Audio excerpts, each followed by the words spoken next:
I was gonna say something about his name, but honestly, I really can't talk smack with what my name is, so it's funny. But it's also the name of some German composer from like way back in the day. So I'm guessing I don't know if this is the guy's real name or not, but we'll see. Hi guys, welcome to Lee Reacts. Hope everyone's having a good day. I know I am. We are back with Englebert Humperdinck. Yeah, there you go. He's an English, I guess, pop singer or just singer in general. The album After the Lovin' is the album we're listening to, but the track obviously is also called After the Lovin'. It was nominated for a Grammy in '77, but it did not win, unfortunately. But that's really all there is on this album. There's like no anything about it other than a very bad score. But whatever, man. This is courtesy of our patron, Scott. Thank you, as always, Scott. I appreciate your support, my friend. Scott always brings the disco and, kind of funky tracks and stuff like that. So I enjoy a wide range of music, and I like having, feature different stuff on the channel, because that's the craziest thing about, this era, the 70s, the 80s, 60s, whatever, the classic period, we'll say now. Every genre had winners, like from soul to funk to jazz, rock, everything, Latin, like samba, everything, man. Like there's just winners and everything. It's so crazy. Nowadays, not so much. Don't forget to leave a like, comment, and subscribe if you're not. It really helps. And come join the family. We've got a Patreon in the description. If you want to get a video just like this, go check it out. All right. After the Lovin', Englebert Humperdinck. 3, 2, 1, go. I put the wrong name on this side. When the Lovin's over is what I put.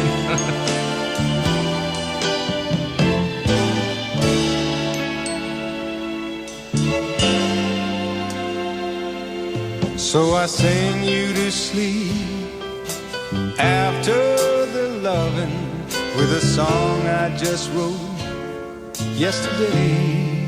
Let's sing to you after. And I hope you can hear. She won't even want to look at me afterwards. And the music have to say. I'm just kidding.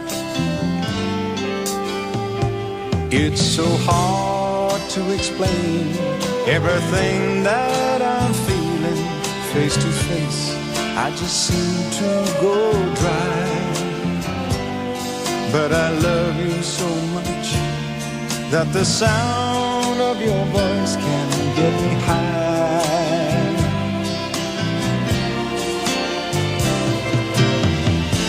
Thanks for taking me on a one-way trip to the sun. No, I'm not coming back. And thanks for turning me into a someone. So I sing you to sleep after the lovin'. I brush back the hair from your eyes. Ooh, and the love on your face is so real that it makes me wanna cry. I like how far away the horns sound in the mix. That's cool. That my song isn't saying anything new. Oh, but after the love, I'm still in love with you. I hope so. So I sing you to sleep after the lovin'.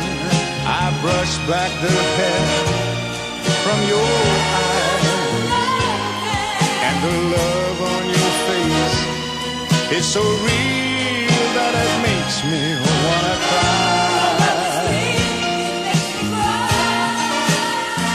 And I know that my song isn't saying anything new. What a voice, man.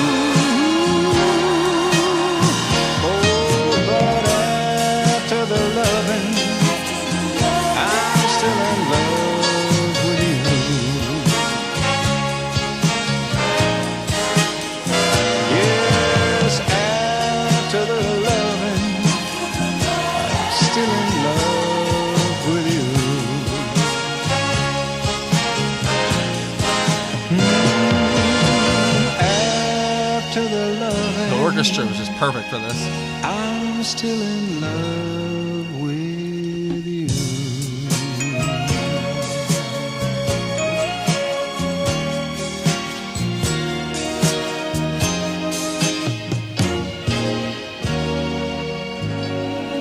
He has a great voice. Beautiful instrumental. Wonderful use of a full complement right there.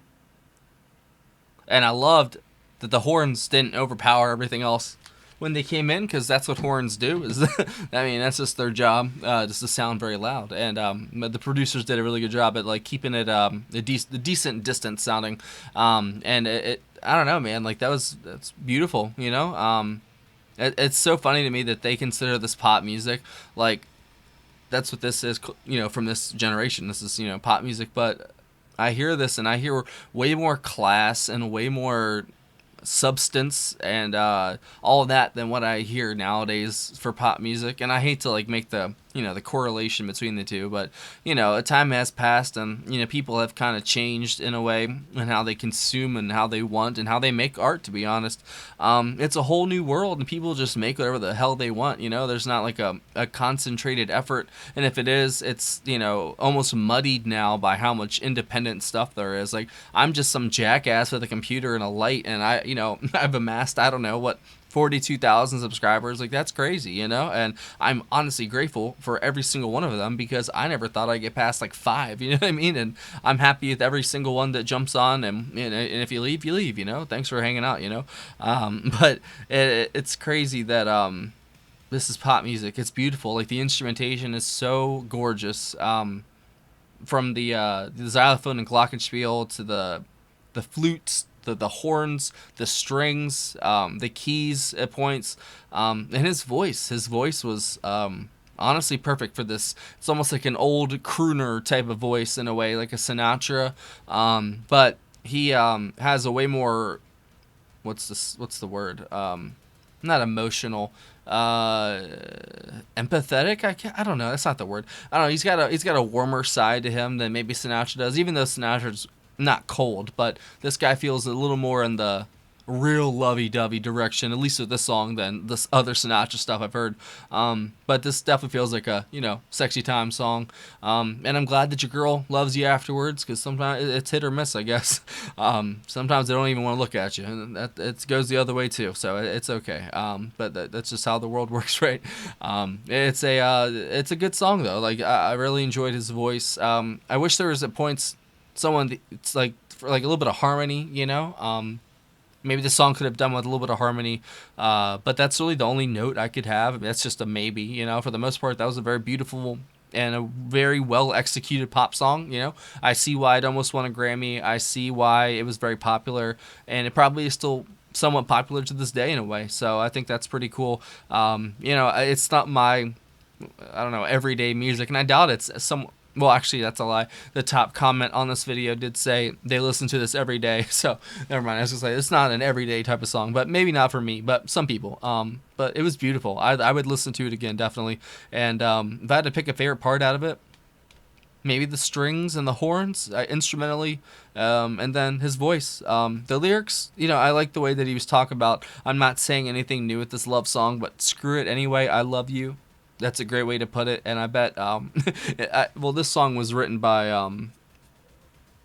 Alan Bernstein and Richie Adams. It was produced by Charlie Colello and Joel Diamond. So this is requested by a Joel, that's an M, not D. I'm about to say, is this the real Joel Diamond requesting this? That'd be crazy, right? Man, I've got some very interesting stories from my time on YouTube already.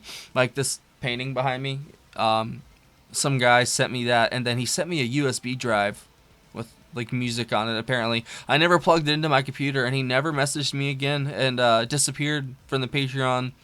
It's so strange, and I never plugged that USB in just because I'm a weirdo. I don't like USBs, and I don't know. I just there's plenty of stories where that came from, man.